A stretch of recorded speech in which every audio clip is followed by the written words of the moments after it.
はい、こんにちは。MD ジャックです。愛です。耳の妖精、ミミです。はい、今回のレビューは、セブンヘルツさんとクリナクルさんのコラボで、プレイナーモデル、ディバインとディアブロです。双子みたいじゃない？カラーもシルバーとブラックで対照的だし。そうね。見た目はもちろん、この2モデルはとてもよく似ていますが、目指している音の方向性が違うのが特徴です。パッと見のデザインは共通しているけど、色だけでなく、フェイスプレートの仕上げも違う。ディバインは光沢のあるシルバーで、ディアブロはマットなブラック。どちらも CNC 切削加工のアルミニウムシェルを使用し、高級感と耐久性が両立している。ディバインはピカピカだから、指紋とか傷が目立っちゃいそうだけど、綺麗だよ。撮影角度でフェイスプレートが白っぽく見えるけど、オールピカピカシルバーだからね。セブンヘルツのプレイナーモデルってどんなのがあったっけ？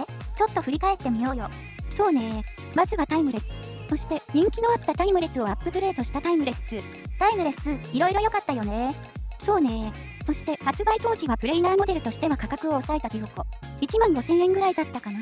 それからこれはちょっとドライバー構成が違ってドライブリッドだけど、広域用に 6mm のプレイナードライバーを搭載したオーロラ。ってことはタイムレス以外は全部このチャンネルでレビューしてるのか。そして今回のディバインとディアブロだね。セブンヘルツにはセロとセロ2という人気のエントリーモデルがあるけど、ディバインとディアブロのチューニングはこの2モデルの関係性と似た感じに思えるわ。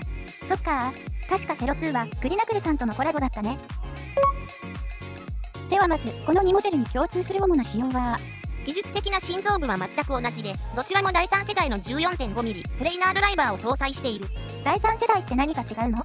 より高い応答性と正確さを実現するために、両面駆動の N55 マグネットと高純度の同性ダイヤフラムを採用しているんだ。これによって全帯域にわたって優れたディテールと解像感を提供できる。ダブルで強力なマグネットで振動板を正確に動かすんだね。基礎的な音のポテンシャルは2本ともめちゃくちゃ高いんだね。そう、バンドルケーブルは高純度単結晶導を使用。優れた音質と信号損失の最小化に貢献している。結構太めなケーブルだわ。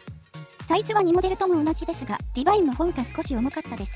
仕上げの違いが要因でしょう。丸みを帯びたボディは装着感よく、音漏れも気になりませんでした。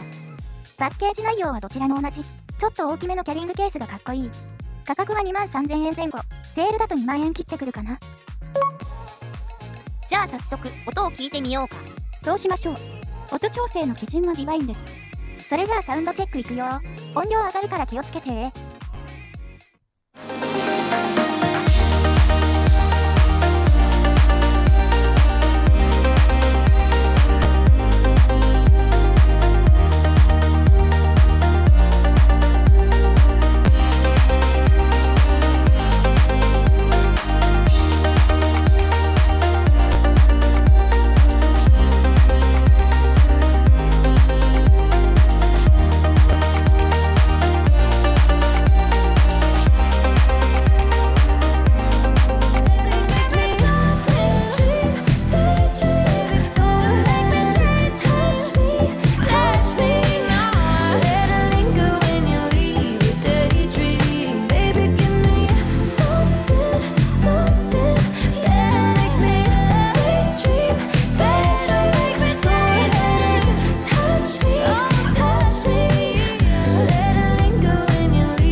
はい、サウンドチェックでした。収録音でも違いははっきりわかりましたね。ここからはそれぞれのモデルの特徴を、実機を聞いた印象を交えながら進めます。まずはディバインから。ディバインはその名の通り、調和とバランスを追求したモデル。バランスの取れた 10dB のバスブーストが特徴とされていますね。そう、この 10dB のバスブーストは、ディアブロと比べるとより控えめで、滑らかで心地よい音質を実現するためのチューニングなんだ。まず、ディバインから試聴してみたんだけど、比較せずこれだけを聞いてる限り、低域の不足感はあまり感じなかった。確かにいいバランスでしたね。ボーカルがもっと前に来ると思っていたんですが、この辺りの帯域、バランスよくまとまっていましたね。視察音の痛さもほとんどなかったし、プレイナーっぽくないというか、ダイナミックドライバーモデルに近い感じもしたかな。シンバル系はやや目立つ感じで、自分にはちょっと耳につくこともあった。でも、全体的には刺さる感じもなく、フラットっぽくてよかったわ。50Hz あたりをピークに、そこから 200Hz あたりに向かっての低域の減衰の仕方を見ると、聞いた印象とも一致して、スッキリ感がある。改造感重視なら、ディバインになるだろうね。つまり、低音は出しすぎず、他の帯域を邪魔しない上品な音ってことか。そうね。繊細なベースレスポンスで、中高域、特にボーカルやギターの音がより豊かで自然に聞こえるように設計されています。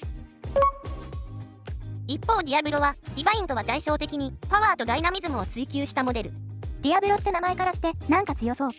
ディアブロの特徴は、ディバインの 10dB よりも 2dB 強力な 12dB のバスブーストでしょう。そうだね。特にヒップホップ、EDM、ロックといった低域重視のジャンルに最適なチューニングになっている。へえ、ベースが重いジャンルにぴったりなのか。実機の視聴でこれらのジャンルを聞いてみると、ちょっとディバインには戻りたくないなという感触で、ディバインよりわずかに出音も大きくなっていた。波形比較、サウンドチェックではもちろん音量差は合わせてあるけどね。ただ低域の量感が上がるだけじゃなく、キックの圧やベースの存在感がすごくいい感じに変化した。ディバインに比べ低域だけじゃなく 500Hz あたりから下が全体的によく出ているね。ドラマーやベーシストはディアブロを選ぶ確率高そう。低域重視のジャンルはもちろんだけど、リズムがしっかり入ってる曲はディアブロで聴きたいな。でも、収録音の4曲目のシネマティック的なサウンドでは、ディバインのクリアさに一歩譲る感じはしませんでしたか？そうだね。中高域はちょっと沈む感じはあったよね。シネマティックやクラシカルサウンド、それからジャズ系はディバインで聴きたいと思った。ただ、比較しなければ割とこのバランスにすぐ慣れちゃうけど、同じ第3世代 14.5mm プレイナードライバーでありながら、チューニングの妙が音の方向性に好ましい違いを生んでいる。ディバインが洗練されたクリアな音、ディアブロがダイナミックで没入感のある音というイメージ。ジャックさんはどちらかに絞るとしたらどっちを選ぶ？難しい質問だけど、ディアブロかな。ディアブロのちょっと弱い中高域を EQ でディバインっぽくして、より自分好みにして、ディアブロとディバインを合わせた感じにすると思うよ。愛は？そうね、私はディバインのクリアな感じに惹かれたので、ディバインかな。あんまり低域重視のジャンルを聞かないからね。なるほど。